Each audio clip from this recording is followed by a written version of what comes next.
I am Yeah. so excited to learn so much about. I know nothing. I mean, we chatted. Sandra Bullock and Miss Congeniality is the I extent. was I was just Yes, gonna say I know Miss Congeniality. I am living miscongeniality because I'm also That's so not in cool. this world at all outside of this accidental thing I've been doing. So it has been quite an adventure, but really fun. That's my favorite thing that you said to me. Accidental beauty queen. I was like, this Yes, is the story. I am the accidental beauty queen. That is me.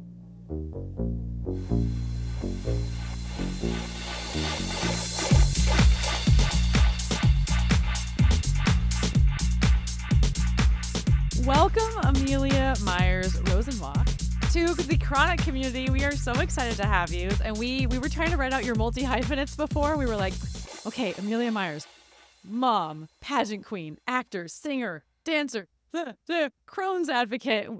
We're like, have we forgotten anything? Good like this. Let's see. Voice teacher and arts therapist. Wow. That's the whole thing. Yeah. For and that's only like for now, because who knows where you're gonna go. For now, that is where I am currently at this point. Yeah. And it's just, I'm Amazing. blown away having had my own chronic illness experience and then hearing your hyphenates. And then on even just now, as we're about to sign on, you're like, I was at the hospital this morning. We're running around and we said we can reschedule. You're like, no, this is the world. This is the life. This is part of it. It's how it goes. Yeah. Yeah. It's It's amazing. incredible. Yeah. Yeah. Okay.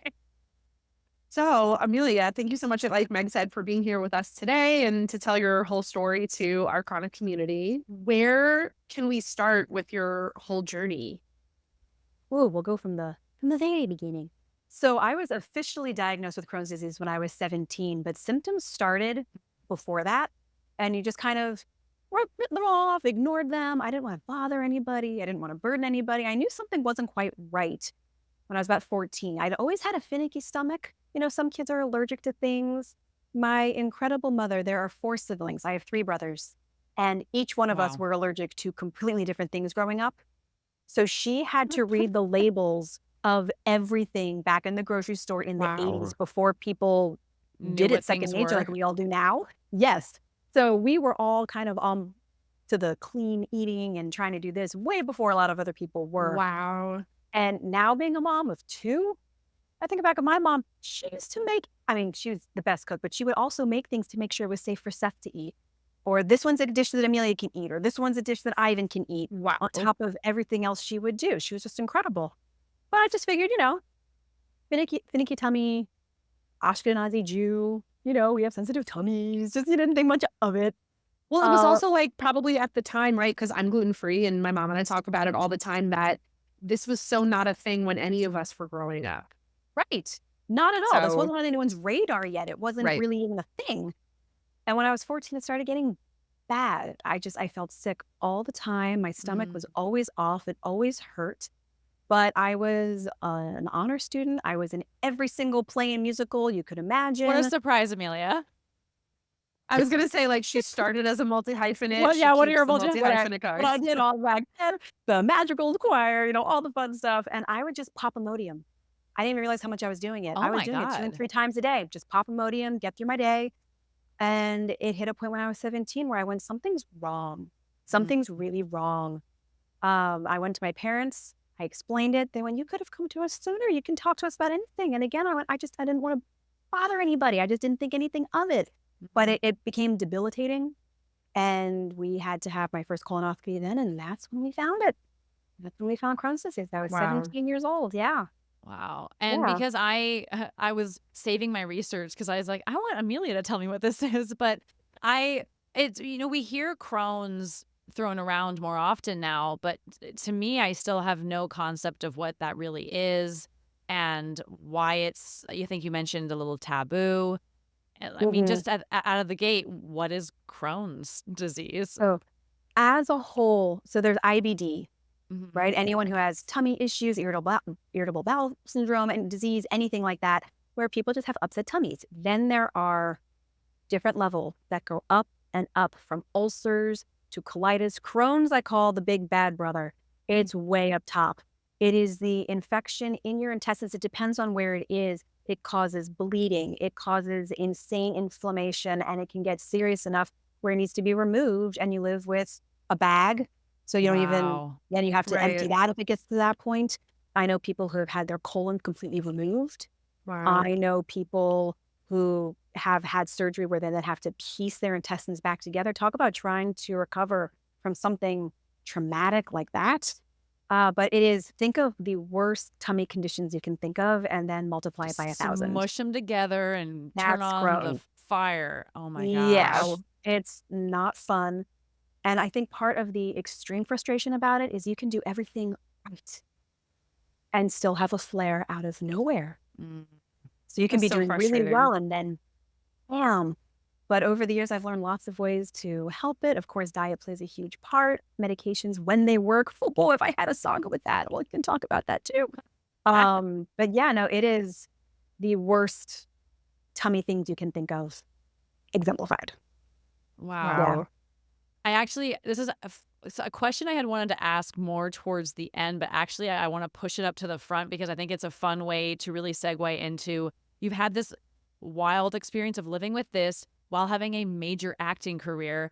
And I was musing about your experience and again, my own experience. And I was wondering if you feel like your experience as being an actor and in that world, you have to, even if you're getting callback after callback after callback, and then you don't get the role or whatever it is, Yeah. there is living with this.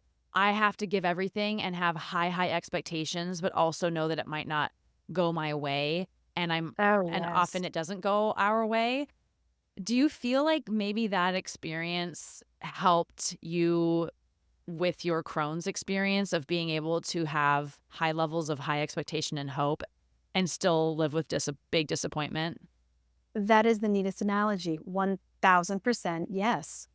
It's that thing of you have to give your all 24/7. You have to do X, Y, and Z, prepare, do this, do that. You could still get sick. You may have to cancel that. You can be amazing 1 minute and not the next, which is the exact same ride of you auditioned, you've called back, you're on a veil or on a hold, and then you don't get No. it. Or you book it and then the project falls apart.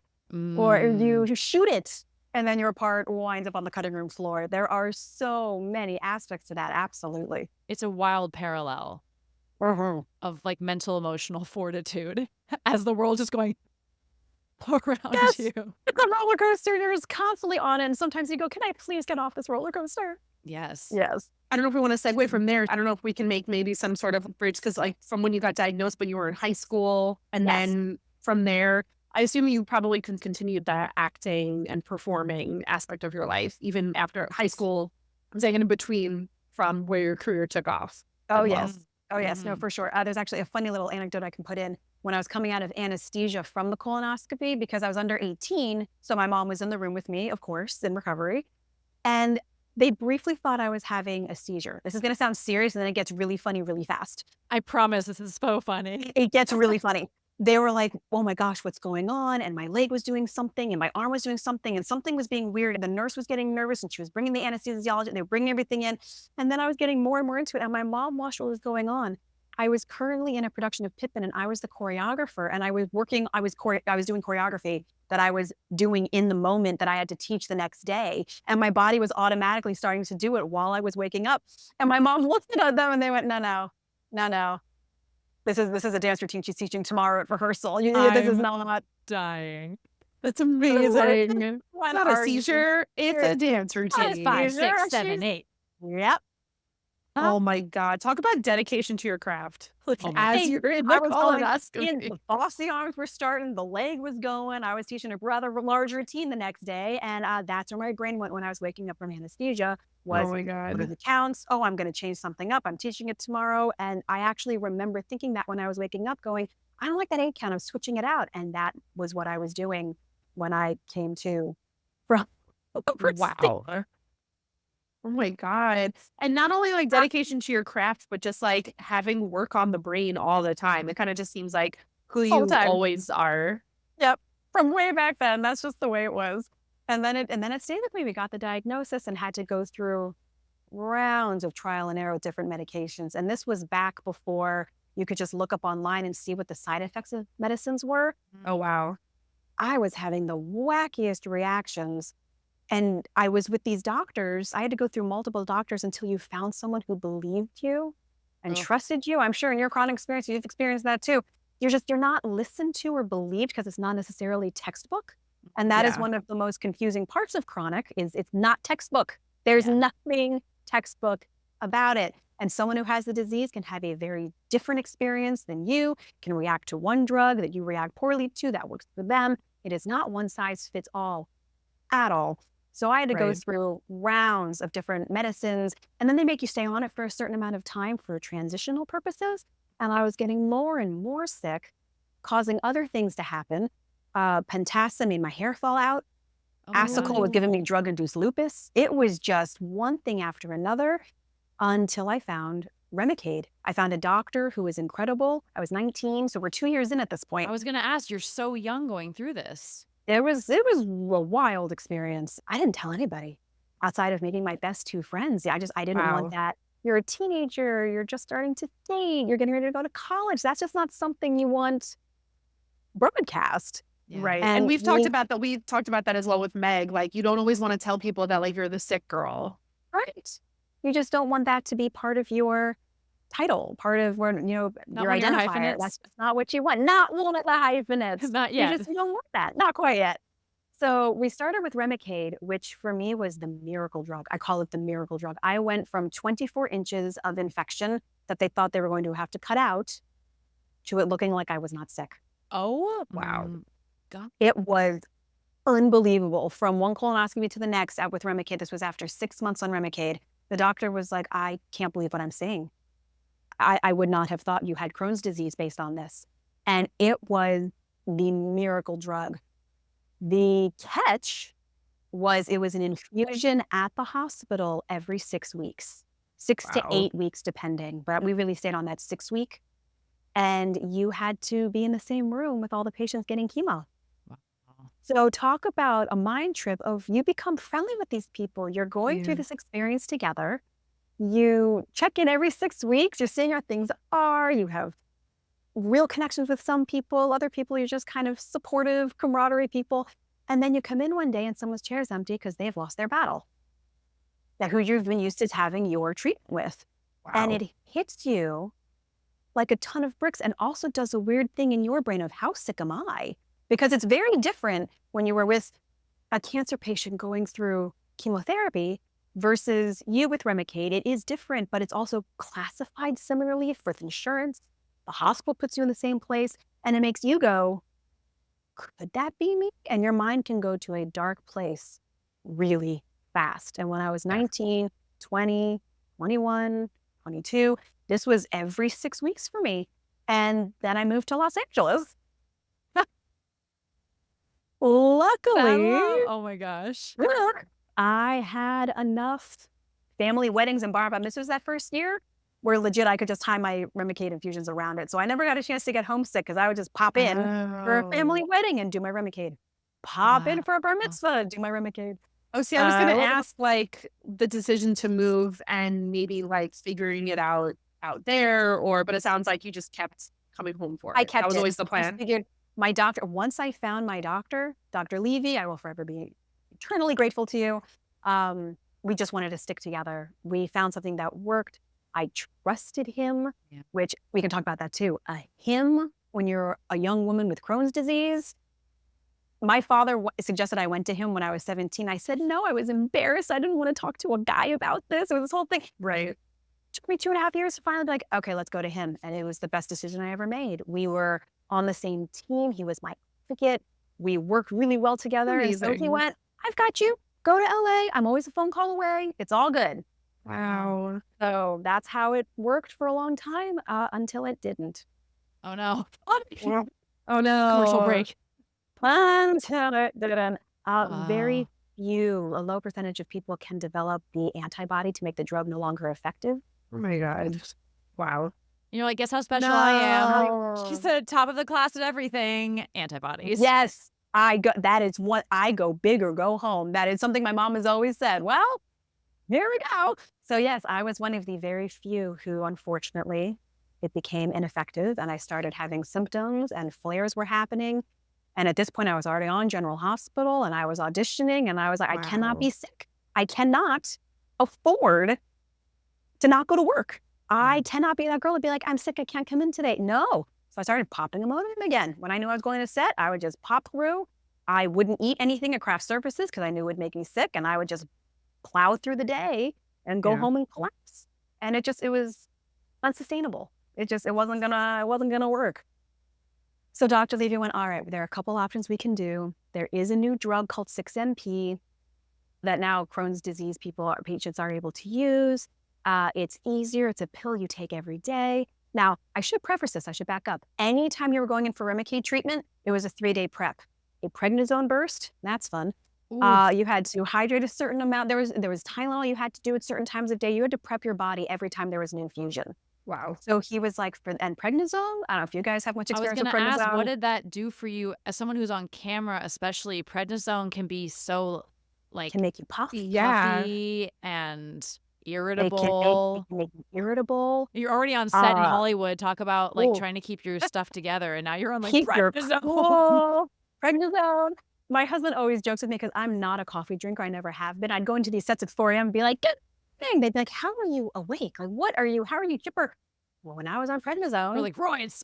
yeah, that Roids. filter of like, I'm going to say the nice thing and the right thing. Nope, that filter goes away. Oh, You're up at 3 a.m. You cannot sleep. You bruise easily and your face puffs. Like there's Yeah. nothing you can do about it. yeah. So that was frustrating every time because I would time it out and see when I was on set. And it just, things you don't think you'd have to worry about, you do. And then the Yeah. awful vain side of the culture comes in of, but I don't look like myself. So you sort of have to put it in a box and try to put it aside. So we started with 6-MP. It was a pill I could take every day. And I didn't have to go get the infusions. Talk about liberation and freedom. Yeah. Because then you could stay in LA for longer periods of time, right? Longer periods of time, could work more, audition more. I was feeling good. Things seemed to be going well. Until again, they didn't. Oh my gosh, God. I'm gonna call this episode ... That. Oh my gosh. Long story short, it was a combination of the 6-MP, and I did not know it at the time, a flare that was lurking, and working 6 part-time jobs as a working actor in Hollywood, as well as the survival jobs you need to do. I had gotten sick. It was bronchitis. I just couldn't shake. And then I got something else on top of it. It caused an entire immune system crash. And I was in the ICU at Cedars-Sinai for 11 days. Oh my God. Yeah. And it was bad. It was And bad. and this wasn't something that like anyone could have predicted or no? Nope. Just lucky you. Lucky overachiever you. Overachiever me. And having an autoimmune disease, and when something gets triggered, it can just come in other ways. And catching this cold on top of the bronchitis caused an entire crash. And the 6-MP had suppressed the immune system enough that it happened. Wow. Oh. Yeah. Wow. Just to clarify for myself, so the Crohn's is classified as autoimmune. Correct. So when you're taking the medication, it's telling your immune system to calm down. It's suppressing the immune system, so it stops attacking your Correct. body. So Mhm. you had a suppressed immune system and got sick, and it was like, The bam, double bam, whammy. we're done. Okay. Yep. Okay. Yep. So, and because of Crohn's, you can only take certain kinds of antibiotics when you do get sick because you don't want to disrupt your gut or get upset in that way. Wow. So there's Mhm. always this navigation of what you've got to go through every single time something happens. And this time, unfortunately, it was an entire crash. And no one told me how bad it was Wow. until about a month after I had been released. And I actually think that was probably a good thing because I didn't realize how close to death I actually was during. Were you alone out in LA while that's all My happening? mom flew out the day after I was admitted. My now husband, Jason, I love you. He wasn't even my fiance yet. He had the ring in his pocket. Yes, He was planning on proposing the next week. He had worked it out. The musical I was in, he was going to get up on stage after curtain call. My friends were invited to that show. Like he had this whole thing planned out. Wow. And now I'm at Cedars-Sinai, and they wouldn't let him in the room because he wasn't my fiance.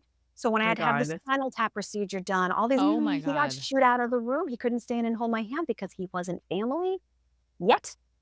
So it was rough. Yeah. Wow. Your mental fortitude is the thing that I see this is a through line of all your stories and other interviews and things we've Thank read. you. And where is your mind during? Because I feel like in my experience, other people I talk to with chronic illness, that's the most important thing is this mental fortitude. What is your mind doing? Because I'm trying to have a career. I'm in a musical. I'm trying to live my life. I'm in the hospital for 11 days. What is your mind doing?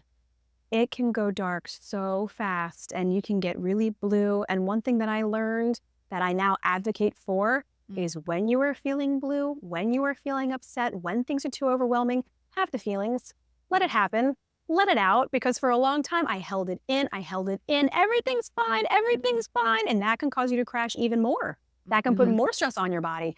So honor the feelings, honor the experience, confide in some of your best friends. Luckily, I had my now husband and my parents to go through it. And just try to stay optimistic as much as you can and know that it will be better. Tomorrow's just a day away and you're through this now. And this is going to sound so cheesy. You're both going to laugh at me. If I can help anybody, even one other person, then that's why I've had to go through all this anyway. So try to kind of look at it that way. Oh, I don't laugh at that at all. I say that all the time. That's not cheesy to us. I say if this hits one person, I'm like, if this episode or this story helps like one person, it was worth it.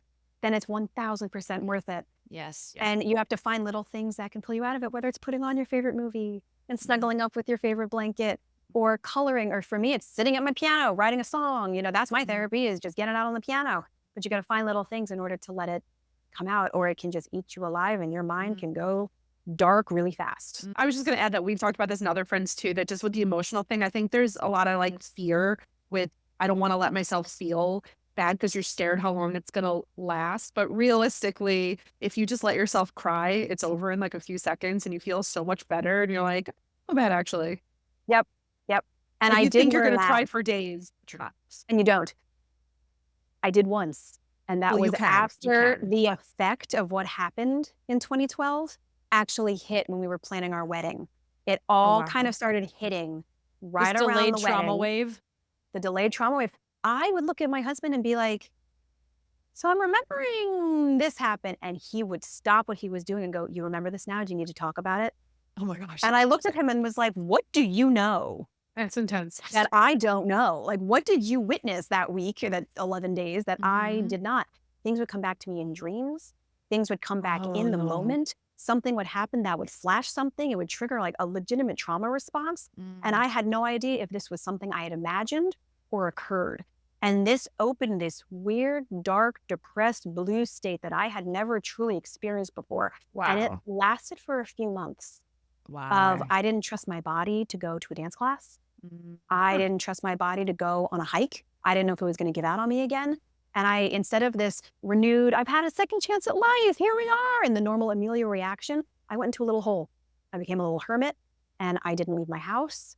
And it took a while to shake that off until finally one day I went, enough, and I reclaimed it and got back to it. But it was a rough few months there when it is really overwhelming when you feel like you and your body are in opposite places, like separate entities almost of, can I trust my body? Is it going to give out or give up on me?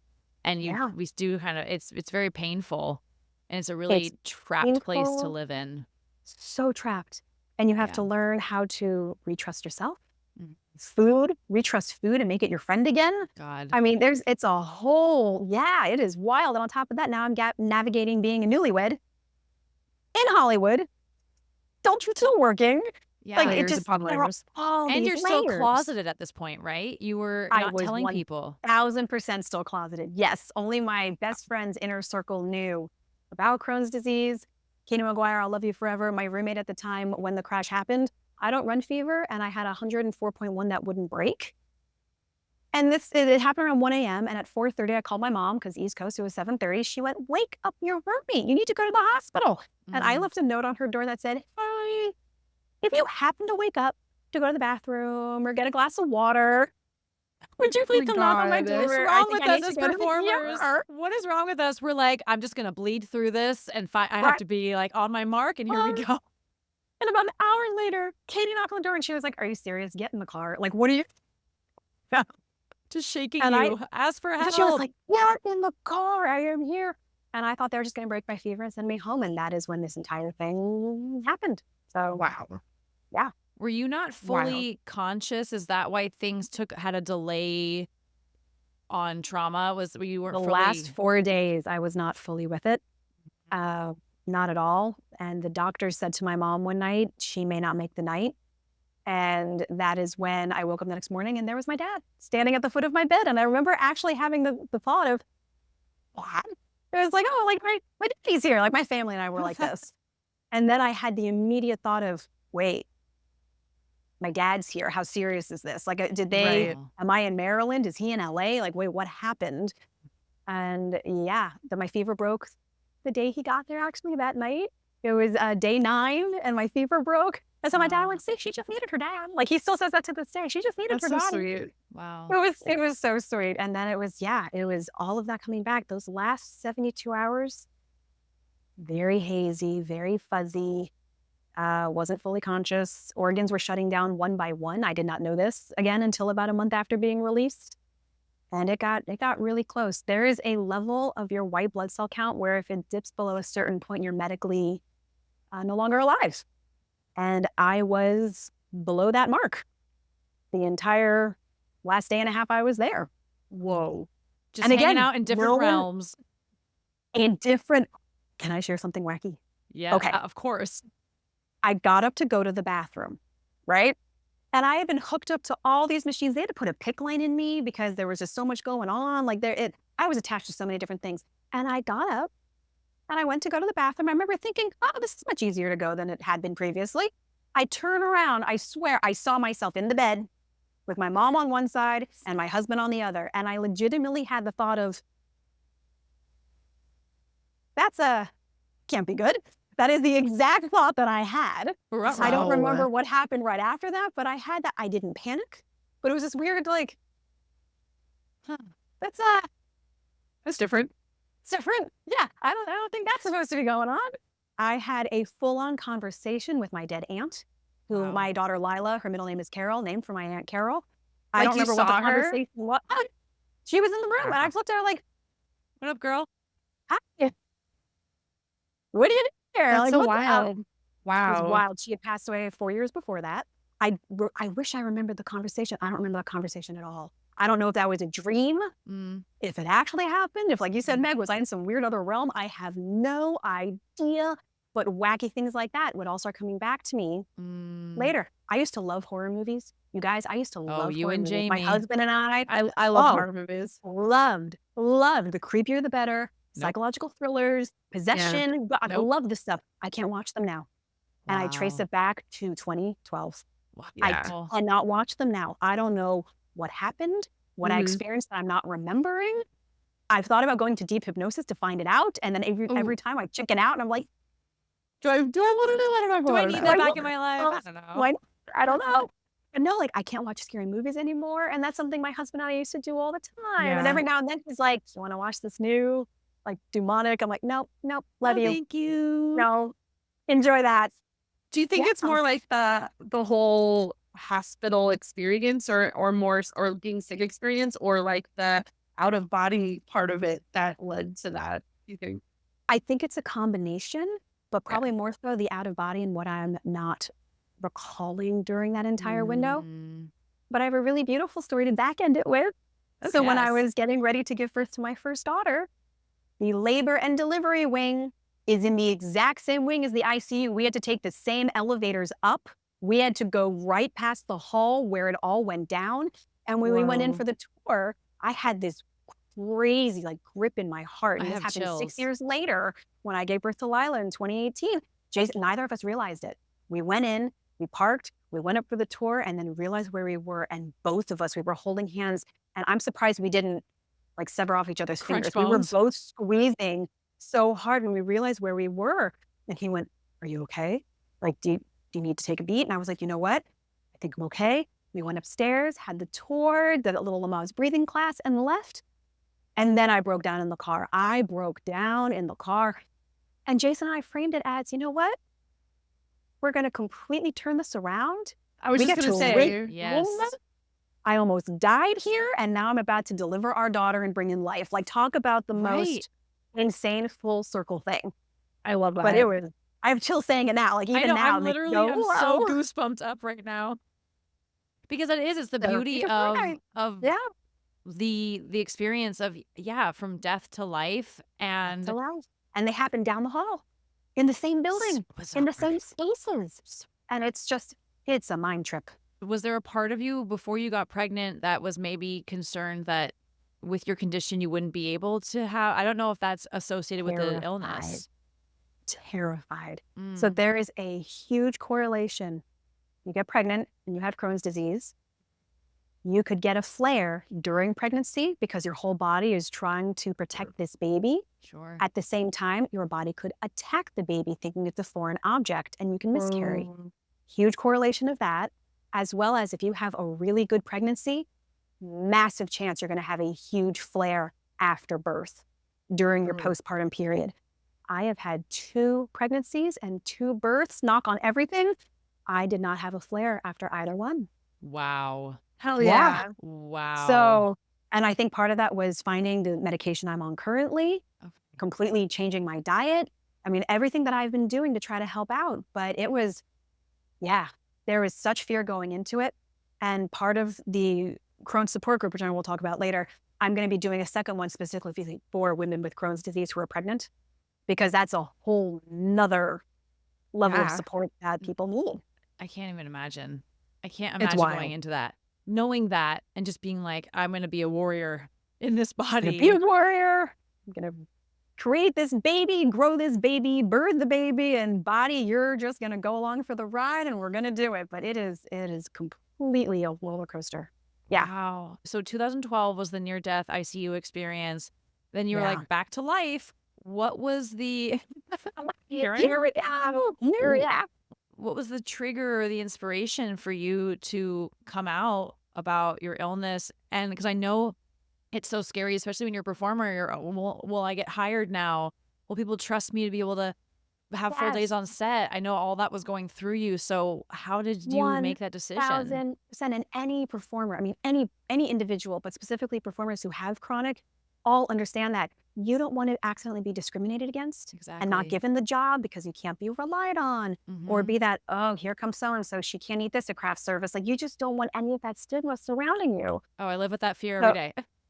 every day, Still. I'm so sorry. Yeah, every day. So I would like pack my own little snacks anytime I'd go to set because I knew I probably wouldn't be able to eat what's provided. Or Mhm. when the commissary would open, I know it's a little different post-COVID, but the commissary, I would know what I could eat or couldn't eat on set. But it can be wild. But after the big crash, I was taken off all Crohn's meds. That was the first thing. They pulled me off the 6-MP. They took me off all drugs. They said, go strictly paleo. And this is before it was a trend.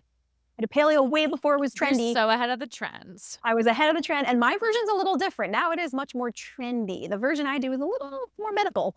Yeah. And Just a little. it really made a huge, huge difference. And I was medicine-free and Crohn's symptom-free for 2 years. Wow. Just All after the way this through. experience. Mhm. It's like Wow. my immune system was almost reset after this wild crash. And Yeah. for 2 years, I was great. I was great. And I was a newlywed and doing the show, and I did a pretty big movie, and things were going great. And I had a flare, and that's how I wound up on Humira, and things started all over again. And you kind of get down in the dumps, and we're like, oh, here we go again. I thought I was doing so well. And then I started being a little more verbal about it. I kind of let set know this is what's going on. I still wasn't super open, but the people who I would talk to would then say, hey, I have a friend who has Crohn's. Would you mind if they talk to you? Can they pick your brain? I'd be like, yeah, absolutely. So I kind of started unofficially helping people back in like 2014, 2015. And they would ask advice or diet or this or that. Again, it's not one size fit all, but I was able to help Right. people out. And I would help them clear out their pantry and restock with this. Or if they were having a flare, they would call me in tears. I'd walk them through the pain and help with breathing techniques and get them through it. And I was like, oh, there's something to this. And that's when I went, I need to help people who have this. And I Wow. started forming what is going to be my cookbook that's coming out soon. Ooh. I shot a pilot for a cook show that I pitched around to different networks, all Amazing. about being an actor with Crohn's disease and let's make food our friend again and heal through food. Mm. And I started making those little steps and realizing, oh my gosh, I'm going to have to be public about this. if I'm going to do this, Here we go. here we go. I have to be public about it. And it was terrifying. It was terrifying. And I still kind of shied back, but started to come more out with it. And I didn't hide it as much. And one of the times I really sort of had to be vocal. This is a funny story. I have had 18 colonoscopies in my life. Oof. From the time I was 17 to now, Wow. I have had 18 of them. They're not fun. The prep is the worst part. I don't know if you guys have had to do it yet. Drinking drinking all the pink They're juice. drinking all the stuff. Some people can't stomach that. That just came right up. For me, it's a pill that I have to get. It's 20 large pills. You have to get it down. It's a whole Oh, thing. wow. And you like to hunker down at home for this experience because you need to be in arm's length of the toilet once this all starts. Put on your favorite movie, put on your favorite musicals, and well, I got the call. You're filming at General Hospital tomorrow. Your call is 7 a.m. Oh, my God. This colonoscopy had already been on the books for 6 months. I could not cancel. The way this lined up was I was going to be prepping on General Hospital. Just popping pills. I was like, oh my gosh, this is not happening. This Oh is my not God. happening. Do I call? Do I cancel? No, you don't call and cancel. When you get the call, you're filming, you go to, and I was like, okay, here we go. You have to fast the whole day before colonoscopy, so your energy level is down anyway. It's nothing but clear liquids, and then the prep the day of, and you're Oh, my just, God. I brought everything with me in my duffel bag to set. I'm sitting in hair and makeup going, I cannot believe what I am about to do. And I didn't have to start taking the prep meds until later in the day. So I was like, maybe Well, I'll that's wrap. good. Maybe I'll Yeah. wrap. The good thing with soaps, if you're called early, you're normally wrapped before lunch. I was like, maybe this will just be the usual thing. I'll get out in time. Of course, that's the day there are pink pages, which means there are rewrites. Things No. get shuffled around. They move. Lunch break happens. I haven't been released yet. I'm going, No. oh my gosh, this is my nightmare. I'm about to start prepping for a colonoscopy while I'm on set. Are you kidding And me? the irony of like you're on a hospital show prepping for your hospital. It's Correct. unreal. Soap operas are so like glossy, or they have like that filter on them. So it's like the most glamorous type of TV. And then you're doing the most unglamorous. Glamorous. Unattractive, unglamorous. Can you? God. Oh my gosh. No. So I'm watching the clock tick by, panicking because I'm like, if I'm released by 3 p.m., I'll be okay. Because you take the first round and it takes almost an hour for it to kick in. By the time you take round 2, you have to be home. Yeah. Mm. I'm watching.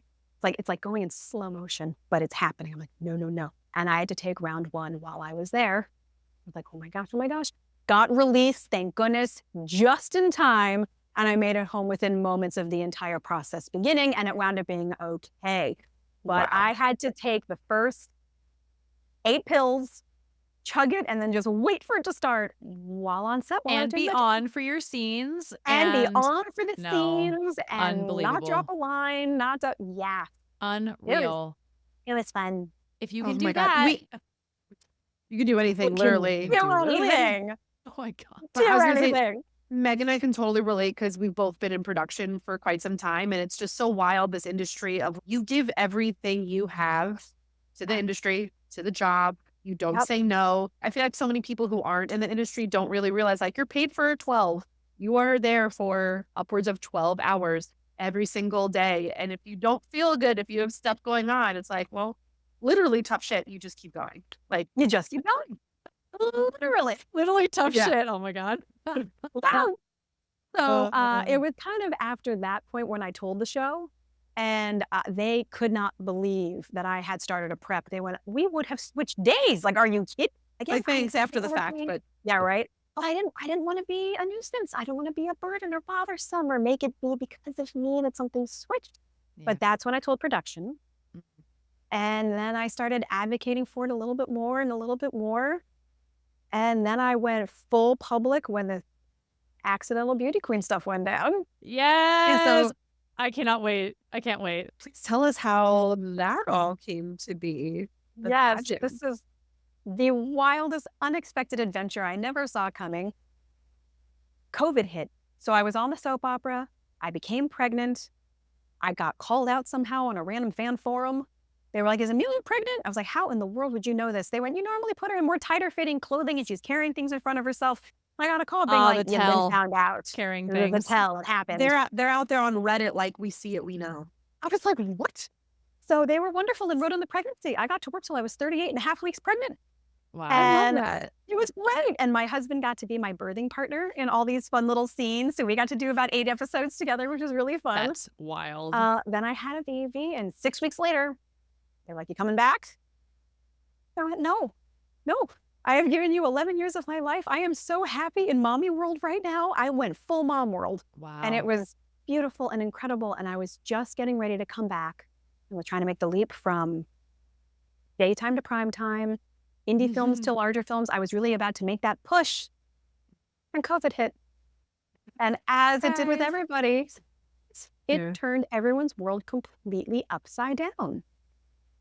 And I had a 1.5-year-old, my husband, dog, and our landlord went, well, we're not extending your lease even though you've asked and we're in a pandemic. You're out on this date. And all of a sudden we didn't have a place to live. It was, yeah. I was trying to get them to extend it by 6 months and they went, no. Like, oh my gosh. Okay. So my first time venturing out during the pandemic, all maxed up, was when Jason was home because he was furloughed. I had just put Lila down for a nap and I was looking for apartments. That was my first time leaving because I had an autoimmune disease. I did not leave the apartment when COVID first hit. No one knew what was going on. And my parents, to this day, I'm so grateful. I mean, I love them so much. They went, this is nuts. Bring the baby, move home. Just move in with us. Wait this thing out. Get out of LA. And that's what we did. We packed up and we had a full house in real life. It was my parents, us, the baby, the dog, all living at my parents' house. And it was only going to be for a year, but then Helena happened, and being home with littles with your family is the best. So I just was leaning into that. The industry was completely up in the air. No one knew what was going on. Yeah. I'm nursing my sweet little baby. And one of my best friends, Amanda Jarris, hello, messaged me and she went, did you know the Miss USA pageant has a petite division for 5, 6, and under? Like, no. She went, did you know there's a Mrs. division inside of that? Like, no. She was like, you have to submit. I was like, I'm good. I'm an actor. I'm a singer. I'm a mom. Like, I'm not a pageant person. She went, you need to submit. I was like, I will take it under advisement. Brushed it off. A week later, she went, so did you apply? No, Amanda, I did not apply. She went, Amelia, you have always wanted to do more for Crohn's disease and become the face of Crohn's disease. Every pageant woman needs a platform. Wow. This could be your platform. This could be the jumping off point. I went, oh my gosh, wait. Okay. That's brilliant. I applied. I went through the entire process. It was all virtual that year because of COVID still in 2021. And I somehow won Mrs. Maryland Petite 2023. Wow. Out of control. And then was going to be going to nationals that summer in person to compete for the national title. And I was like, what just happened? Wait. So how long does the whole pageant actually take? From like you start and then you win. So like how long is that? So for Mrs. Maryland, because it was all online, because it was all virtual, it's about 2 weeks start to finish. Okay. Typically, it's 4 days of competing in pageantry. Some organizations are longer. I think Miss USA might be 7 weeks, or I know Miss Universe, or 7 days. Miss Universe is 7 days, but it's typically like 3 to 4 days of extreme competition from the day you arrive to the crowning, which I experienced last summer for the first time. Having my very first in-person pageant being nationals. You guys will understand this analogy. I jumped and I went from never acting in my life to being the series regular on a network show is what I did in pageant world. These women have been doing pageants since they were itty bitty. They have worked their way up the ranks. They have gone from being little Miss Town so-and-so all the way to the state title, going for regionals, going for nationals. And here I come in being like, right. So we had this we had this online orientation. Then everybody goes, hi, I'm so-and-so. I've held this many titles and I've raised X amount of hundreds of thousands of dollars for my platform. I've launched this nonprofit. I do this, that. They get to me. I was like, hi. So this is my very first pageant and there's silence. Like what? They went, I'm sorry, did you just say nationals are going to be your very first time competing in person. I was like, yeah. And you could just see right away of like, who does this person think she is? And Well, I'm it like, all sounds right. like they didn't know FBI. you because what I've learned so far about you is that you're like literally go big or go home. You're like, I'm not just going to get a little bit sick. I'm going to get the most sick. And I'm not just going to be in a pageant. I'm going to be in a huge pageant. I'm going for nationals. Yes. But I'm like, it's your platform. And I was like, all right, take a deep breath. Like, this is, like the producer session, chemistry test. Here we go. I was like, all right, take a deep breath. I said, my platform is Kickin Crohn's. It is an online support group that I have created for people affected by Crohn's disease where we can come to a safe, non-judgmental place, receive the support and love that we deserve. I'm launching a cookbook. I've pitched a talk show and a cook show, and I want to become a motivational speaker and become the face of Crohn's disease. No one likes to talk about this. It's icky and taboo. I'm here to change that. So let's do this. And you just saw everyone, thank you. And everyone just kind of went, okay, a beauty queen talking about an icky disease like Crohn's disease? It's not Brilliant. That is before. good TV. True.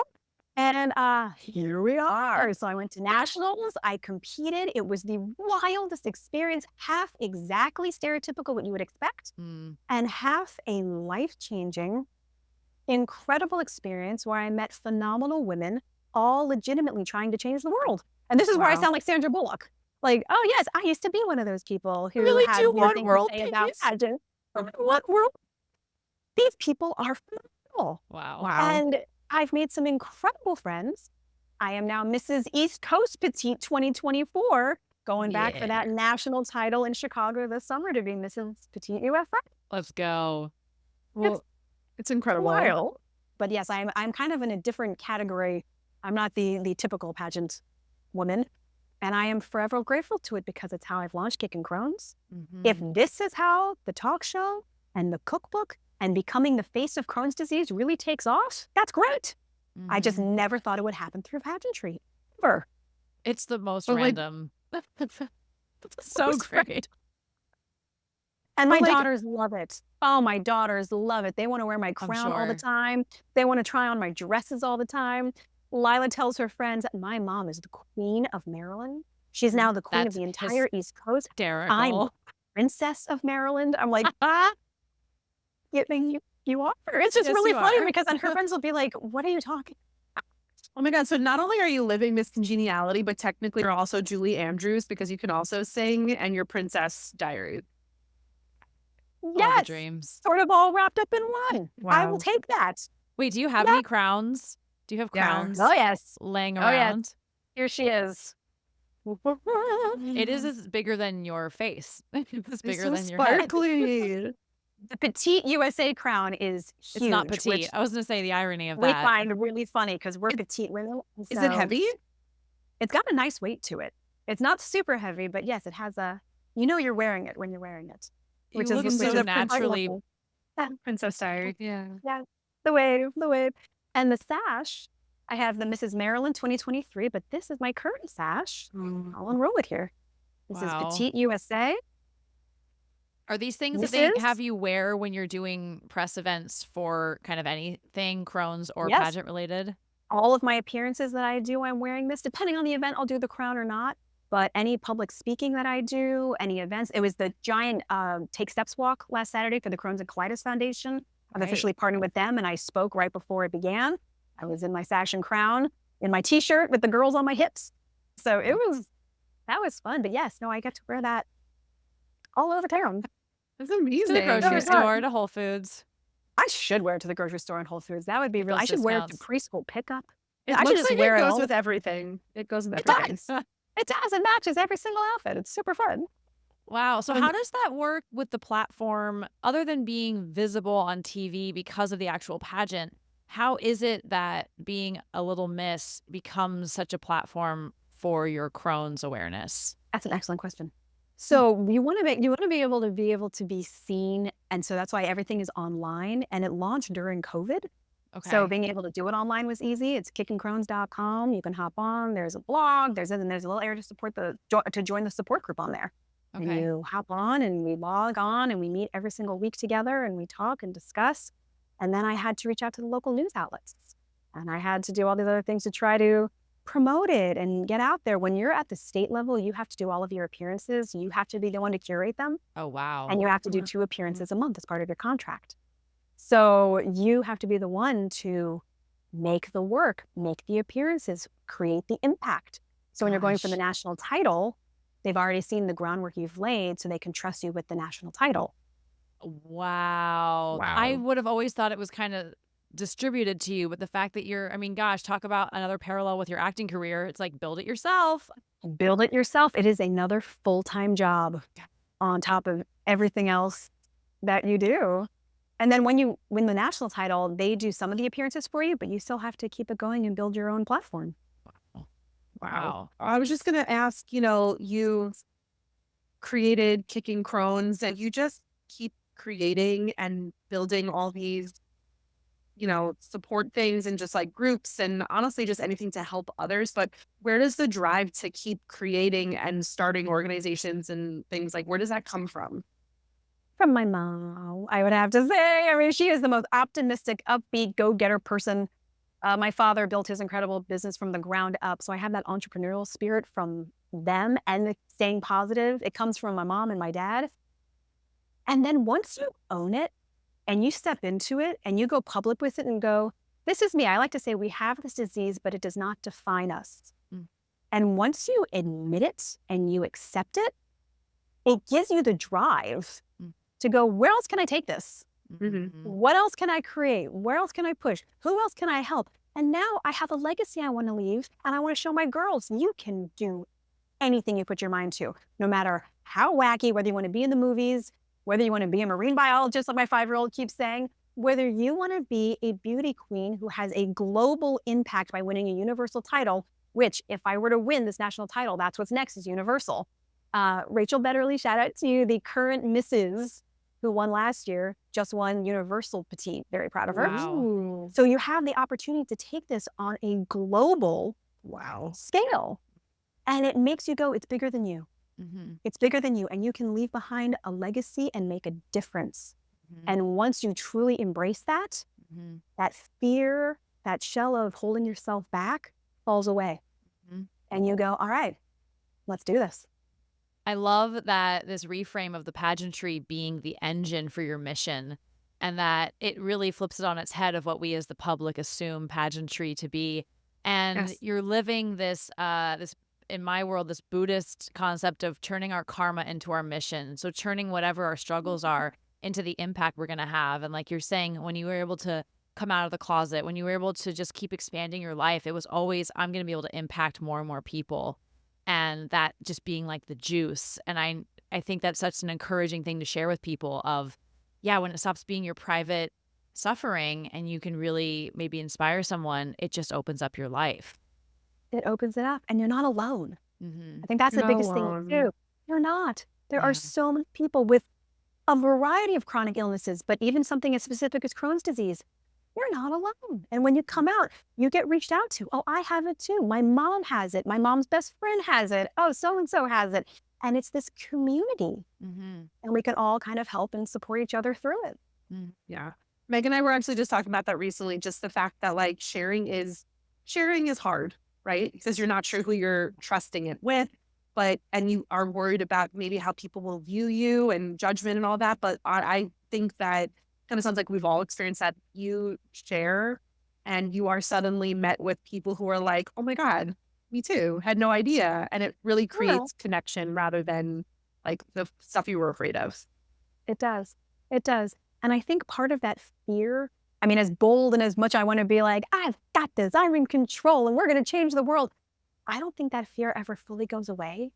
And that might be part of what drives at the same time is there's that little bit of, you don't know if you're going to wake up and suddenly have a flare tomorrow.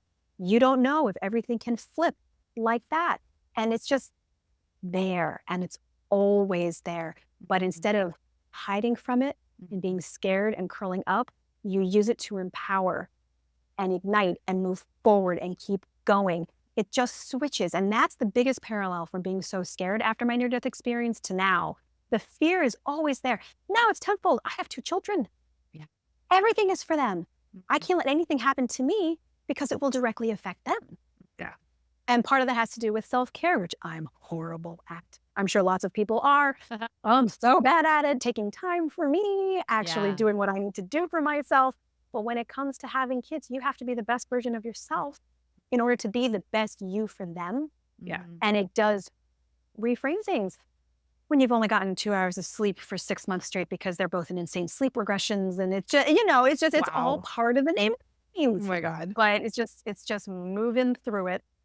Well, that was Yep. something I was also going to ask too, is that you do so much for your community and all these other communities and for other people, and you have your whole life, it sounds like. But what do you do for yourself? Do I do for me? Piano, Okay. writing music. At the very end of the day, that's when I get to shower. When the kids are asleep, that's me time. I get to shower in peace at night, taking deep breaths, a lot of nice hot tea. I know a lot of people go, meditate, do this, do that. I've tried. I don't know if it's because I just move at 100 miles an hour, but I've never been able to fully meditate. But I did finally find an app. Do you guys know the Breathe app? Yeah. I have it. I don't use it, but I have it.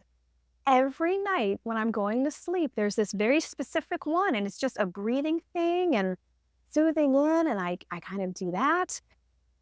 I But just took yeah. a deep breath as you said that. I was like, oh yeah. All right. We should breathe.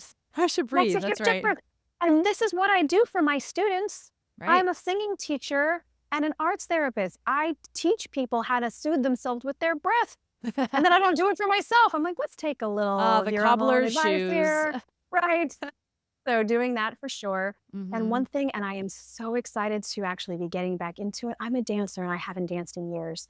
And you become a mom and you have no time for yourself. Mhm. My incredible husband, a couple years ago for my birthday, he had some friends contribute to a dance fund to get me back in dance class. Oh And my I have had God. no time to do it. Well, starting in a week and a half, pardon me while I cry, both kids are going to be at camp for the first time. And I'm going to get back into a dance class and kind of Let's. reconnect to that part of myself. I'm And so just- excited for you.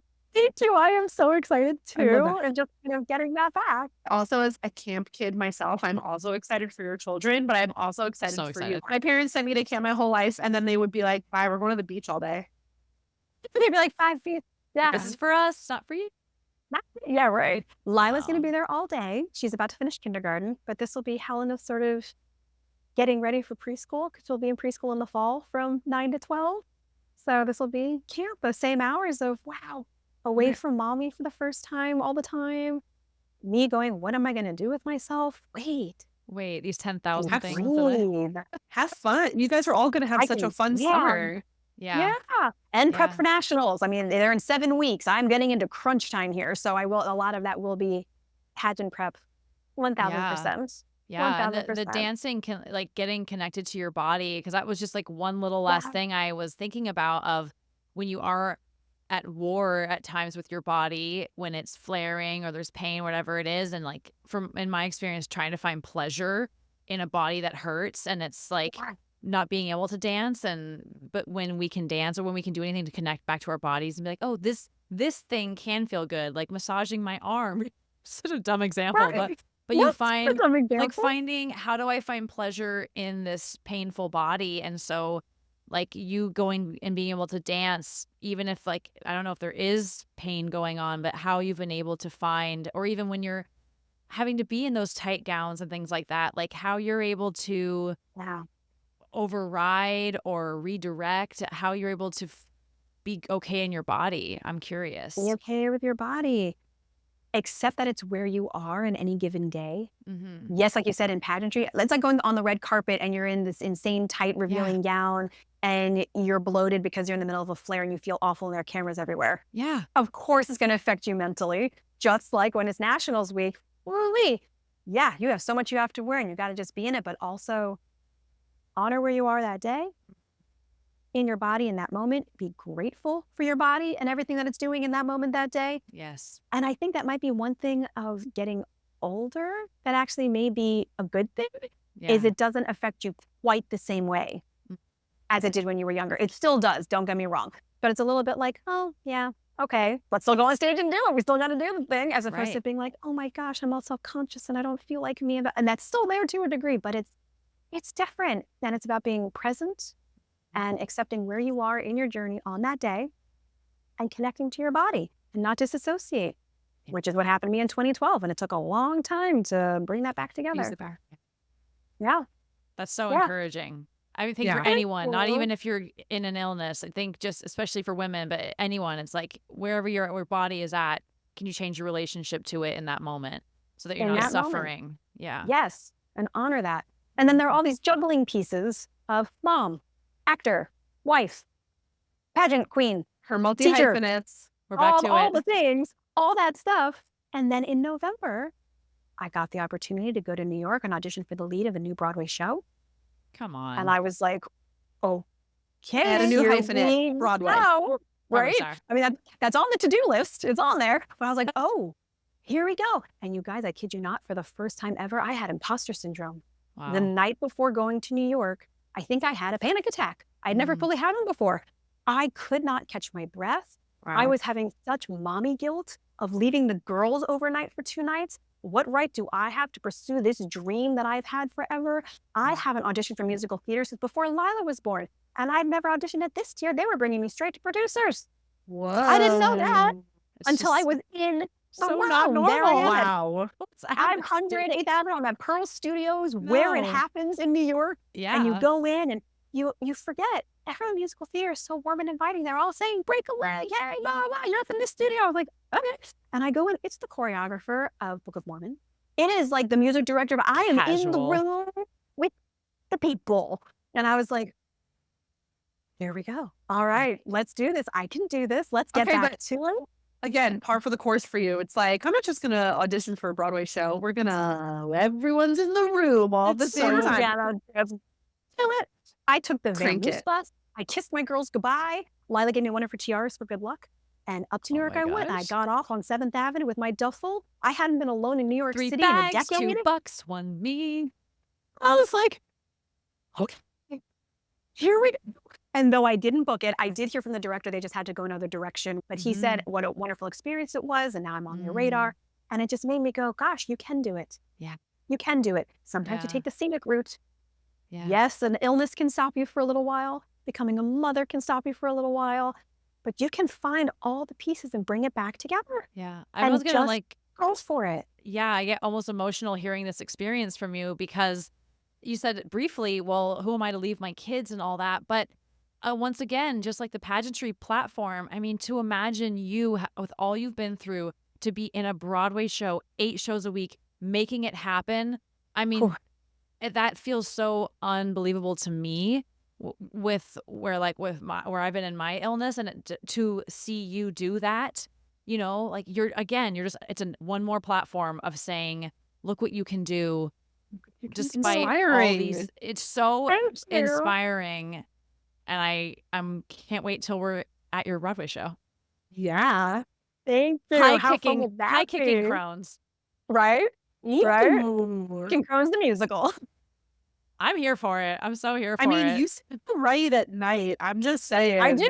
I do. Should I start a Listen. score? Should I start writing a score like that? I you know. mean, We would totally come see it. I love that. I love that. wow. It is so easy to get caught up in the cog. And obviously, you have to pay your bills, support your family, do everything you need to do. Yes, there is that aspect. But at the same time, life is too short. You never want to say what if. Life You is wanna unbelievably Don't short. go for it. And it can Unbelievably happen. short. Yeah. Tomorrow. It can. I mean, as morbid as that sounds. So you Yeah. want to just live life to the fullest, take every experience you can, make Yeah. something happen, and find the good in all of it at the same time as much as you can. I'm tripping out that you're wrapping it up saying this, because literally this morning in my Buddhist practice, I chant in the morning, and it's a prayer. And I had this wild insight to myself of, I've let the illness allow me to make my dreams smaller. I have shrunk what I think is possible based on what my physical circumstances are. And you're over here being like, girlfriend, like, yes, like, we're here for the chronic community, but like, you're inspiring me right now. Like, let's make it the Meg show. But no, really, it's like, why shrink? And You it don't took me a know. while to get there. You don't know. And I think, like we were saying a little while ago, accepting it and owning it and stepping in and being public with the chronic disease also helped all of this open up. And so you can just take every piece and every part of it and jump in with both feet and never look back. I want to be you when I grow up, Amelia. Amelia Meyers, what is happening? That's seriously so Seriously. inspiring. So inspiring. Yeah. Thank you so much. right, That's what I'm so- hoping to do. You have, for leaving the people with, you have your online Kickin Crohn's community, which is going Yes. to blossom into all these other things. You have another book that you're writing actively, which is Accidental Beauty Yes. Queen. The Accidental Beauty Queen. Yes. Incredible. Where can people find you? Where can they follow you? Follow me on Instagram at Amelia Meyers Official. I am an open book. That is the biggest difference from coming forward with this disease. I always was an open book with the industry. Now I am with this. Come Wow. find me. Talk to me. I'm here for you. I love it. And we're going to have all of Amelia's stuff linked below so you guys can please go find her, go talk to her, go hang out with her. She's a blast. I know. Um, Get coffee with her. Yeah, really. Absolutely. Absolutely. But seriously, thank you so much for sharing your whole journey, all of your stories. This has been such a fun episode for us. Thank you. Thank you so much for having me. This has been a blast. Seriously inspiring. Yes. Yes. Yes. Yay. All right. Have the best. We are rooting for you. We're gonna tune in for Little Misses. Yes, wait. yes, When yes. when can we tune in? So it begins July 31st and finals are on August 3rd. Go to the Petite USA website. Okay. And I know you can purchase virtual tickets. My Okay. family did a whole viewing party last year. So you can watch along. You can see, you don't see everything, but you see state costume, and you would see preliminaries and you would see finals with the crownings. Oh my Over gosh, the we course are of 3 days. 100% Oh. having a chronic watch party. Oh my gosh, I'm so Any excited. reason to have a party? Oh, we're doing it. I Yes. love it. And then I will Thank definitely, you. when I get a follow up from you, like after the competition is done, I know that people are going to want to hear how it went and Absolutely. all the components of it. We'll do it. We'll do the Wow. follow up, and I'll share all the fun little pageant behind the scenes. The pageant gossip. tea. I'm dying to know. The pageant tea. Oh, that's Tea. cheers. Hashtag. Hey. Amazing. Well, thank you so much. And we'll see Thank you virtually at the pageant. Definitely. Oh, I love that.